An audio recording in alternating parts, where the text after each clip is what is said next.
اللہ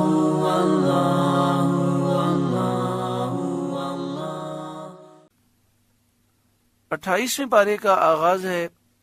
سورۃ المجادلہ مدنی سورت ہے، ہجرت کے بعد اس کا نزول ہوا۔ قرآن پاک کی ترتیب کے اعتبار سے اس کا نمبر 58 ہے، اور قرآن پاک کے نازل ہونے کے اعتبار سے اس کا نمبر 105 ہے۔ اس میں 22 آیتیں ہیں، 3 رکوع ہیں، 473 کلمات ہیں، 1792 حروف ہیں۔ مجادلہ کے معنی ہوتا ہے باہمی بحث کرنا، جھگڑا کرنا۔ اس سورہ مبارکہ میں ایک خاتون کا ذکر ہے جنہوں نے نبی اکرم صلی اللہ علیہ وآلہ وسلم سے ایک مسئلے پر بحث کی۔ اس مناسبت سے اس سورہ مبارکہ کا نام سورہ مجادلہ ہے۔ بسم اللہ الرحمن الرحیم، اللہ کے نام سے شروع جو نہایت مہربان رحم والا۔ قد سمع اللہ قول التی تجادلک فی زوجہا، بے شک اللہ نے سنی اس کی بات جو آپ سے اپنے شوہر کے معاملے میں بحث کرتی ہے۔ وہ حضرت خولہ بنت ثعلبہ تھیں، حضرت اوس کی زوجہ۔ اس آیت کا شان نزول یہ ہے، کسی بات پر اوس نے ان سے کہا کہ تو مجھ پر میری ماں کی پیٹھ کی طرح ہے، تو مجھ پر میری ماں کی پشت کی مثل ہے۔ یہ کہنے کے بعد اوس کو ندامت ہوئی۔ یہ کلمہ زمانے جاہلیت میں طلاق تھا۔ اوس نے کہا میرے خیال میں تو مجھ پر حرام ہو گئی۔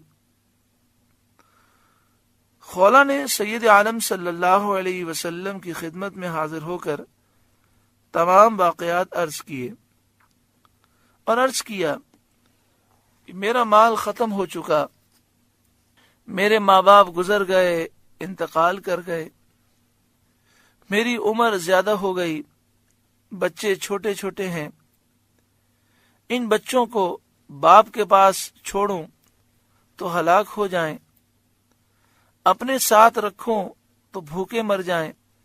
کیا صورت ہے کہ میرے اور میرے شوہر کے درمیان جدائی نہ ہو؟ سید عالم صلی اللہ علیہ وسلم نے فرمایا تیرے باب میں، یعنی اس مسئلے کے بارے میں میرے پاس کوئی حکم نہیں، یعنی ابھی تک زہار کے متعلق کوئی نیا حکم نازل نہیں ہوا۔ پرانے زمانے کا قاعدہ یہی تھا کہ زہار سے عورت حرام ہو جاتی ہے۔ عورت نے عرض کیا یا رسول اللہ صلی اللہ علیہ وآلہ وسلم، اوس نے طلاق کا لفظ نہ کہا، وہ میرے بچوں کا باپ ہے اور مجھے بہت ہی پیارا ہے۔ اسی طرح وہ بار بار عرض کرتی رہی اور جواب اس کی خواہش کے مطابق اس نے نہ پایا تو آسمان کی طرف سر اٹھا کر کہنے لگی یا اللہ، میں تجھ سے اپنی محتاجی اور بے کسی اور پریشان حالی کی فریاد کرتی ہوں، اپنے نبی صلی اللہ علیہ وسلم پر میرے حق میں ایسا حکم نازل فرما جس سے میری مصیبت دور ہو جائے۔ حضرت ام المومنین حضرت عائشہ صدیقہ رضی اللہ تعالی عنہا نے فرمایا خاموش ہو، دیکھ چہرہ مبارک رسول کریم صلی اللہ علیہ وسلم پر وحی کے آثار ظاہر ہیں۔ جب وحی پوری ہو گئی فرمایا اپنے شوہر کو بلا۔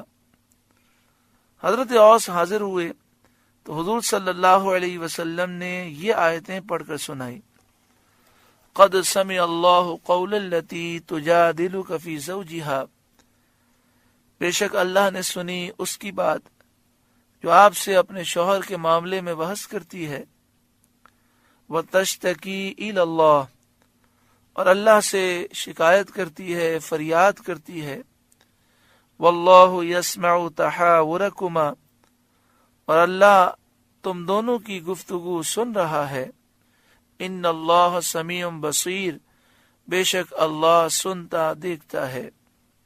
الذین یظاہرون منکم من نسائہم ما ہن امہاتہم، وہ جو تم میں اپنی بیویوں کو اپنی ماں کی جگہ کہہ بیٹھتے ہیں وہ ان کی مائیں نہیں، یعنی جو زہار کرتے ہیں یہ کہنے سے وہ مائیں نہیں ہو گئیں۔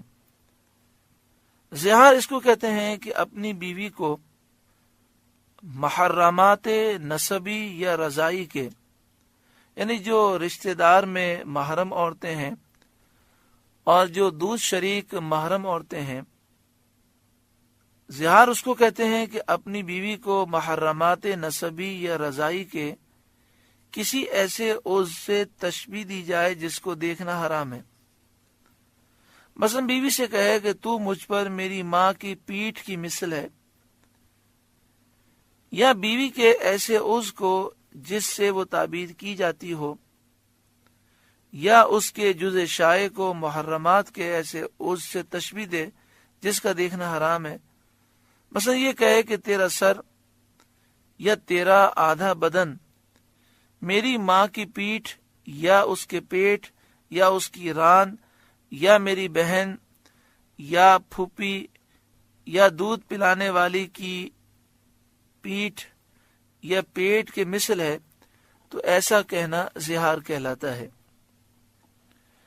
تو فرمایا الذین یظاہرون منکم من نسائہم ما ہن امہاتہم، وہ جو تم میں اپنی بیویوں کو اپنی ماں کی جگہ کہہ بیٹھتے ہیں وہ ان کی مائیں نہیں، ان امہاتہم الا اللائی ولدنہم، ان کی مائیں تو وہی ہیں جن سے وہ پیدا ہیں، اور دودھ پلانے والیاں دودھ پلانے کے سبب ماں کے حکم میں ہیں، اور نبی کریم صلی اللہ علیہ وآلہ وسلم کی ازواج مطہرات بسبب کمال حرمت مائیں بلکہ ماؤں سے اعلیٰ ہیں۔ تو ایک تو وہ مائیں ہیں جنہوں نے ہمیں جنم دیا، ایک وہ مائیں ہیں جنہوں نے دودھ پلایا، اور ایک ازواج مطہرات ہیں کمال حرمت کے سبب وہ ہماری مائیں ہیں بلکہ ماؤں سے بھی اعلیٰ ہیں۔ لیکن زہار کے طور پر جس نے اپنی بیوی کو ماں کے مثل یا ماں کے جز کی مثل کہہ دیا، ایسے جز کی مثل جسے دیکھنا جائز نہیں، مثلا کہے کہ تو میری ماں کی پیٹھ کی مثل ہے، اور نیت زہار کی ہو، تو زہار ہوگا وہ ماں نہ بنے گی۔ ان امہاتہم الا اللائی ولدنہم، ان کی مائیں تو وہی ہیں جن سے وہ پیدا ہیں۔ وَإِنَّهُمْ لَيَقُولُونَ مُنْكَرًا مِنَ الْقَوْلِ وَزُورًا، اور وہ بے شک بری اور خالص جھوٹ بات کہتے ہیں، نری جھوٹ بات کہتے ہیں۔ جو بیوی کو ماں کہتے ہیں اس کو کسی طرح ماں کے ساتھ تشبیہ دینا ٹھیک نہیں۔ وَإِنَّ اللَّهَ لَعَفُوٌّ غَفُورٌ، اور بے شک اللہ ضرور معاف کرنے والا اور بخشنے والا ہے۔ وَالَّذِينَ يُظَاهِرُونَ مِن نِّسَائِهِمْ، اور وہ جو اپنی بیویوں کو اپنی ماں کی جگہ کہیں، یعنی ان سے زہار کریں۔ وَالَّذِينَ يُظَاهِرُونَ مِن نِّسَائِهِمْ، اور وہ جو اپنی بیویوں کو اپنی ماں کی جگہ کہیں، ثُمَّ يَعُودُونَ لِمَا قَالُوا، پھر وہی کرنا چاہیں جس پر اتنی بڑی بات کہہ چکے، یعنی اس زہار کو توڑ دینا اور حرمت کو اٹھا دینا چاہیں۔ زہار کے معنی یہ ہوتے ہیں کہ اب وہ اپنی بیوی سے قربت نہیں کر سکتا، اب وہ قربت کرنا چاہیں تو کفارہ ادا کریں۔ فَتَحْرِيرُ رَقَبَةٍ مِّن قَبْلِ أَن يَتَمَاسَّا، تو ان پر لازم ہے ایک غلام آزاد کرنا قبل اس کے کہ ایک دوسرے کو ہاتھ لگائیں۔ ایک غلام آزاد کرنا ان پر لازم ہے، یعنی زہار کا کفارہ ان پر لازم ہے۔ غلام آزاد کرنا ضروری ہے، وہ غلام مومن ہو، کافر ہو، بچہ ہو، بڑا ہو، مرد ہو، عورت ہو، ایک غلام آزاد کرنے سے کفارہ ادا ہو جائے گا، چاہے غلام مومن ہو، کافر ہو کسی ایسے بچے کو آزاد کر دے جو غلام ہو، یا کسی بڑے غلام کو آزاد کرے، غلام مرد کو کرے، غلام عورت کو آزاد کرے، کفارہ ادا ہوگا۔ البتہ مدبر، ام ولد اور ایسا مکاتب جائز نہیں جس نے بدلے کتابت میں سے کچھ ادا کیا ہو۔ مدبر تو اس غلام کو کہتے ہیں کہ آقا نے جس سے کہا ہو کہ میرے مرنے کے بعد تو آزاد ہے، اور ام ولد اس کنیز کو کہتے ہیں جس کے ہاں بچے کی ولادت ہو اور آقا کہے کہ یہ میرا بچہ ہے، اور مکاتب اس غلام کو کہتے ہیں کہ آقا نے اس سے کہا ہو کہ تو اتنے پیسے مجھے دے دے تو میں تجھے آزاد کر دوں گا۔ تو ایسا مکاتب جس نے کچھ پیسے دے دیے ہوں، باقی پیسے باقی ہوں، تو اسے آزاد کرنے سے کفارہ ادا نہ ہوگا۔ لیکن چونکہ فی زمانہ پوری دنیا میں غلام کا وجود نہیں، لہذا فی زمانہ غلام کے ذریعے کفارہ ادا کرنا بہت مشکل ہے۔ ذالکم توعظون بہ، یہ ہے جو نصیحت تمہیں کی جاتی ہے، واللہ بما تعملون خبیر، اور اللہ تمہارے کاموں سے خبردار ہے۔ فمن لم یجد، پھر جسے غلام نہ ملے، فصیام شہرین متتابعین من قبل ان یتماسا، تو اس کا کفارہ لگاتار 2 مہینے کے روزے ہیں قبل اس کے کہ ایک دوسرے کو ہاتھ لگائیں۔ یہ 2 مہینے مسلسل روزے رکھنے، 60 دن کے مسلسل روزے، اس طرح کہ نہ ان 2 مہینوں کے درمیان رمضان آئے، نہ ان 5 دنوں میں سے کوئی دن آئے جن کا روزہ ممنوع ہے، نہ کسی عذر سے یا بغیر عذر کے درمیان سے کوئی روزہ چھوڑا جائے۔ اگر ایسا ہوا تو پھر دوبارہ شروع سے 2 مہینے کے یعنی 60 روزے رکھنے پڑیں گے۔ شہرین متتابعین کے معنی یہ ہیں کہ 2 مہینے مسلسل روزے رکھے، بیچ میں رمضان بھی نہیں آنا چاہیے، بیچ میں عید کے ایام، عید الفطر کا دن، عید الاضحیٰ کا دن، اور 11، 12 اور 13 ذی الحجہ کا دن بھی نہیں آنا چاہیے۔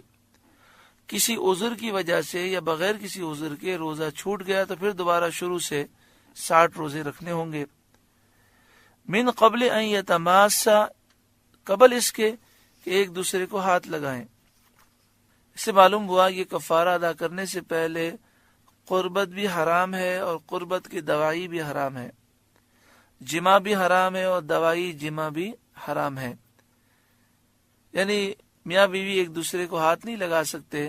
غلام آزاد کرنا ہے تو غلام آزاد کرنے سے پہلے یہ جائز نہیں، روزے رکھنے ہیں تو جب تک 60 روزے پورے نہ ہو جائیں اس سے پہلے یہ جائز نہیں۔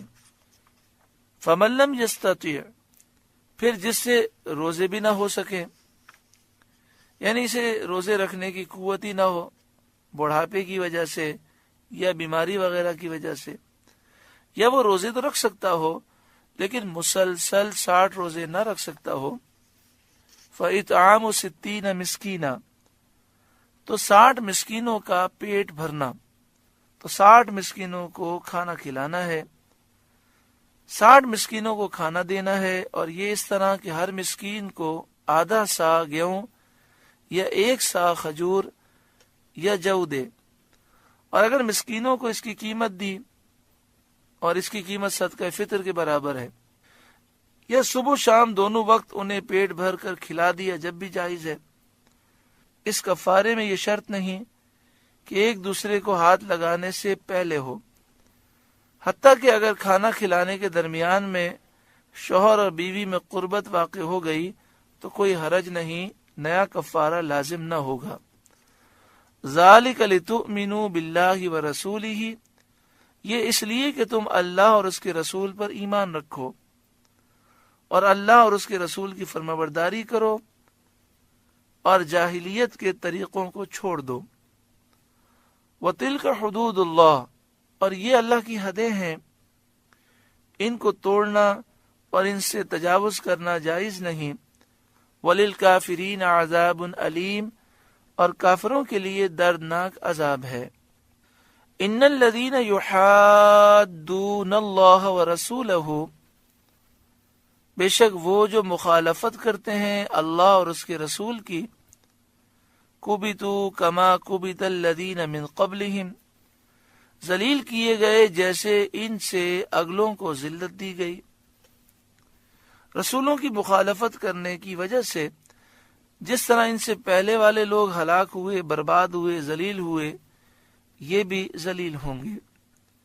وَقَدْ أَنزَلْنَا آيَاتٍ بَيِّنَاتٍ، اور بے شک ہم نے روشن آیتیں اتاری، رسولوں کی صدق پر دلالت کرنے والی ایسی روشن آیتیں، نشانیاں نازل کی جو رسولوں کے سچے ہونے پر دلالت کرتی ہیں۔ وَلِلْكَافِرِينَ عَذَابٌ مُّهِينٌ، اور کافروں کے لیے خواری کا عذاب ہے، ایسا عذاب ہے جو انہیں ذلیل و رسوا کر دے گا۔ یوم یبعثہم اللہ جمیعا، جس دن اللہ ان سب کو اٹھائے گا، کسی ایک کو باقی نہ چھوڑے گا۔ فَيُنَبِّئُهُم بِمَا عَمِلُوا، پھر انہیں ان کے اعمال بتا دے گا، ان کو ان کے اعمال رسوا کرنے کے لیے اور شرمندہ کرنے کے لیے بتائے گا، ان کے اعمال کی انہیں خبر دے گا۔ احصاہ اللہ ونسوہ، اللہ نے انہیں گن رکھا ہے اور وہ بھول گئے، اپنے اعمال کو بھول گئے جو دنیا میں کرتے تھے۔ واللہ علی کل شیء شہید، اور ہر چیز اللہ کے سامنے ہے۔ سورہ مجادلہ کا پہلا رکوع مکمل ہوا۔ اللہ تعالی اس رکوع کے نور سے ہمارے قلوب کو روشن منور فرمائے۔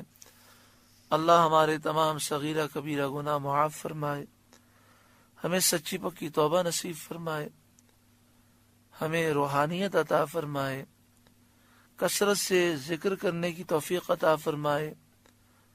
اللہ ہمارے دلوں کو زندگی عطا فرمائے۔ آمین بجاہ سید المرسلین صلی اللہ علیہ وآلہ وسلم۔ اللہ اللہ